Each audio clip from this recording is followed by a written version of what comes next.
There's a strip of mulch or a shaded patch of soil somewhere on your property that you never really look at closely.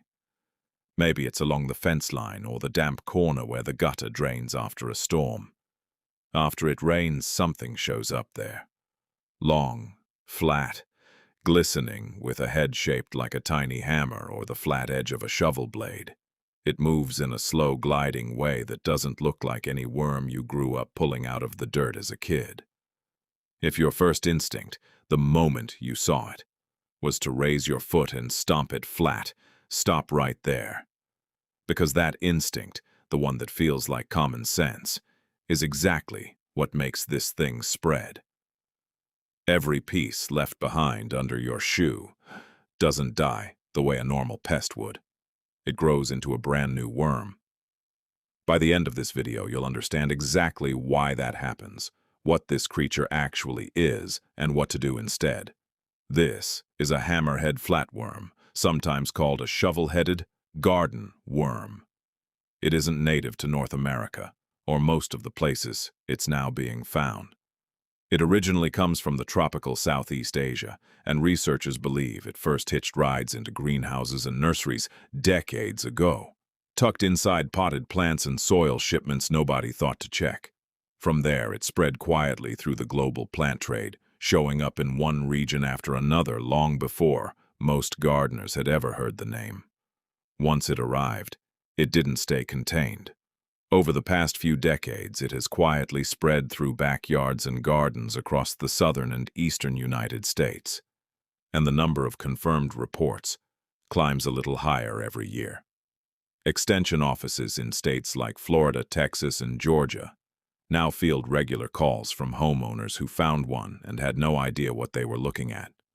Some adults grow surprisingly large, measuring over a foot long when fully stretched out, which catches people off guard the first time they see one gliding across a driveway after heavy rain. It isn't a rare discovery anymore. If you have a garden bed, mulch, or any patch of moist shaded soil, there's a genuine chance one has already passed through it without you ever noticing. Here's the part that surprises almost everyone. This worm is toxic. Its skin produces tetrodotoxin, the same neurotoxin family found in pufferfish, one of the most dangerous seafood poisonings a person can encounter. In the pufferfish, that toxin is a last line of defense. In the flatworm, it serves two purposes: subduing the small invertebrates it hunts and discouraging anything larger that might try to eat it. For a healthy adult, brief contact usually isn't an emergency, though some people report mild skin irritation after handling one directly. The real risk shows up with small children who touch soil and then put their hands near their mouth, and with curious pets.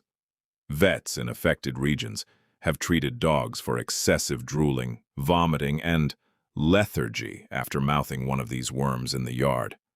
It's rarely a medical emergency on its own, but it's exactly the kind of thing worth knowing before your dog finds one first.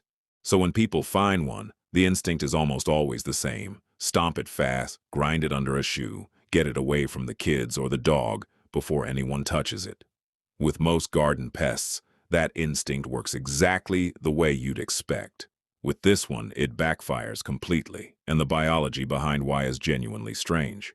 Hammerhead flatworms are capable of a level of regeneration very few animals can match. Crush one hard enough under a shoe to split its body, and instead of ending its life, you can end up creating two separate, fully independent worms, each one capable of regrowing whatever it's missing, including a brand new hammer-shaped head. Some fragments only a few millimeters long have been documented, regenerating into complete, functioning worms within weeks. The exact same reflex that feels like pest control is biologically closer to an accidental breeding program. You're not removing a worm from your yard, you're multiplying it. The correct approach is almost the opposite of instinct. Don't step on it and don't handle it with bare hands. Use gloves, a bag turned inside out, or a stick to pick it up, then drop it into a sealed container.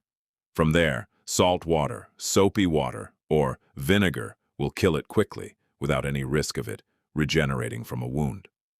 One preventive habit worth adopting: inspect new potted plants and mulch deliveries before adding them to your garden, since that's still believed to be the main way this species spreads to new areas. There's a bigger reason this species keeps expanding too. In most places, It's turned up. It has no natural predators. Native birds and insects haven't evolved alongside it, so most don't recognize it as food, and its toxin likely deters the ones that would try. And it's not just a curiosity sitting in the mulch.